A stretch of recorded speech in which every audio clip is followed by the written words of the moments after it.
At 5:58 a.m., I was jolted awake by the sound of an excavator out front, hazard lights flashing like a dragon with insomnia, hydraulic arms reaching right for my front steps.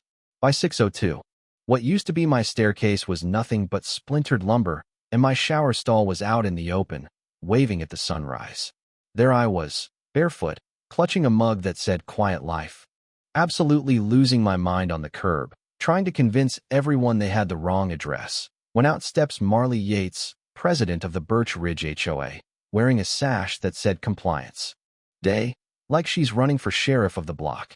She announced, in that voice people use when they want to sound more important than they are, that my two-story home violated their sacred covenant, and that, apparently, demolition was approved. The cop standing beside her mumbled that this street wasn't even in her HOA. That's when it hit me. This wasn't a nightmare. It was a full-blown episode of some deranged reality show, except the crunch of my bedroom wall collapsing was very much real. So, for the record, I'm Marcus Ellery, and I bought my house in Pine Hollow for 3 reasons. It had trees, decent pizza, and, most importantly, no HOA, ever. I mean, I'm the kind of guy who spends 3 months researching every street, reading every covenant, scouring for red flags. I moved here for peace, for the right to plant basil in my backyard and listen to jazz at a volume my plants can enjoy. I work from home. I'm quiet, predictable.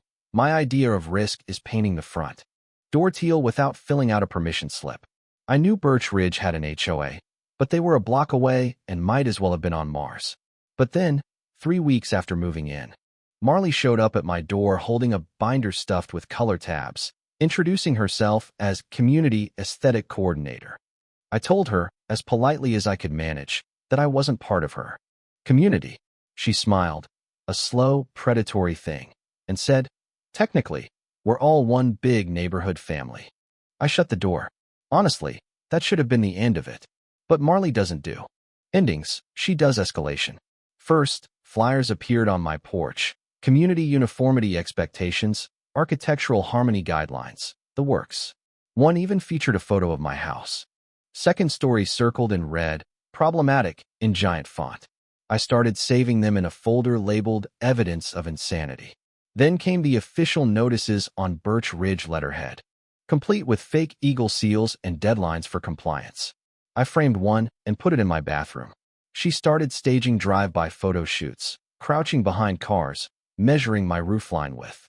Laser devices like she was auditioning for CSI, Suburbia. Sometimes she brought backup, a trio of women in sun hats, nodding gravely at my house like they were inspecting crime scenes. I watched from the kitchen, eating cereal, seriously considering charging admission. Then she slid a petition under my doormat, something about annexing orphan properties for aesthetic harmony. There were 47 signatures, 12 of which were just the name, Patricia, in different handwriting.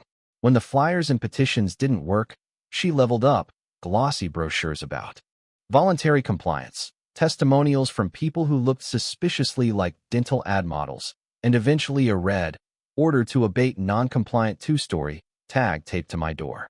The tag had a QR code that led to the Birch Ridge Facebook page, where my house was the cover photo and a poll was asking if I should be grandfathered in or corrected immediately.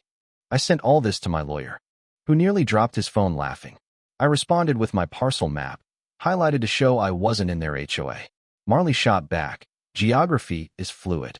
I stared at that email for a solid minute, wondering if I'd crossed into some alternate universe where property law was just a mood.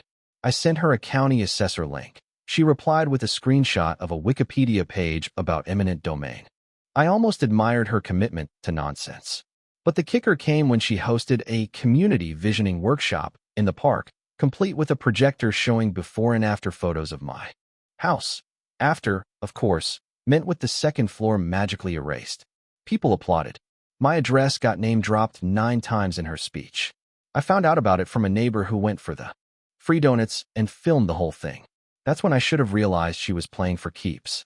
So, fast forward to Thursday at dawn. Marley arrives with a demolition crew and a printed city abatement writ, featuring a city seal in Comic Sans, if you can believe it.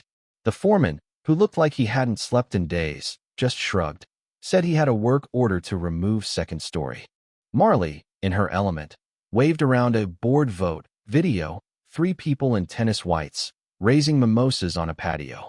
My doorbell camera caught her cutting the lock on my gate, unrolling caution tape, humming show tunes. She took a selfie with the excavator, posted it online with the caption, "Progress happens." 10 minutes later, that bucket hit my roof, and all hell broke loose. I called 911, the city building department, and my insurance, in that order. The dispatcher had to ask twice, because apparently someone's demolishing my house by mistake isn't a standard category. Cops and a city inspector showed up in time to catch the excavator munching on my guest room. A neighbor brought me shoes, another filmed the chaos. The inspector, clipboard trembling, radioed in a stop work order. Marley tried to argue, waving her fake paperwork, insisting she had full authority. The cop asked, "What community?" She said, "Birch Ridge." He pointed at the Pine Hollow Street sign. "You understand how geography works?" "Geography is fluid," she said. He just stared. Pretty soon the contractor's board rep arrived, a lawyer in a suit worth more than my truck. He glanced at the work order, went pale. My signature, badly forged. The real thing looks like a chicken running across the page. This was child-level cursive. He asked who authorized it. Marley said, "I did as HOA president." "Is this property in Birch Ridge?" Long, painful silence. Detectives from the DA's office rolled up within the hour, taking statements. I pulled up emails, her annexation. Plans, the demolition invoice billed to the HOA. The invoice was for $18,000. The treasurer, Gerald, who arrived in golf cleats, claimed total ignorance. Turns out, the work order was sent from an email with Birchage Canva free trial watermarked on the attached PDF. Even the city approval had typos, Department of Building Complaints. The detectives tried not to laugh. In a few hours, everything flipped. City cited Marley and the HOA for unauthorized demolition, criminal trespass, document forgery. The contractor provided video proof of Marley directing the crew, saying, "Take the uppity part," her words, not mine. My lawyer filed an emergency injunction and a civil suit the size of a phone book. We sued Marley, the board, the HOA itself, property damage, emotional distress, loss of use, punitive damages. My attorney, Sharon, looked at the fake paperwork and said it was the worst forgery she'd seen in 20 years. In court, the judge looked over the parcel map, asked Marley if she demolished my home because she disliked stairs. She froze. Her attorney tried to claim she believed the property was under HOA jurisdiction. The judge wasn't buying it. Asked about the signature, Marley said she thought it would speed things up. The verdict? Birch Ridge's insurer and reserve fund had to pay for a full rebuild, plus a 30% pain and suffering upgrade. That meant I got a code-perfect, 2-story home with a solar roof, soundproof office, and, just for spite, an elevator with a British accent. New espresso machine, slate roof, smart system, everything. On their dime. Marley was removed as president, then lost her home after the insurer clawed back her discretionary expenses. Turns out community consultation was code for spa days. For poetic justice, the judge sentenced Marley to 400 hours of community service, cataloging stair rails for ADA compliance in the very 2-story municipal building she once called architecturally arrogant. When they read her sentence, Marley just stood there, shaking, mumbling that this couldn't be happening. The judge said it absolutely could, and absolutely was. So that's how I got a new house, an even quieter life, and a legend status on my block for winning the weirdest HOA battle in county history. But, hey, I still keep that coffee mug on my new porch, just in case. So let me ask you, where's the line between protecting a community and straight-up bullying your neighbors? Have you ever dealt with an HOA power trip or wild neighborhood drama?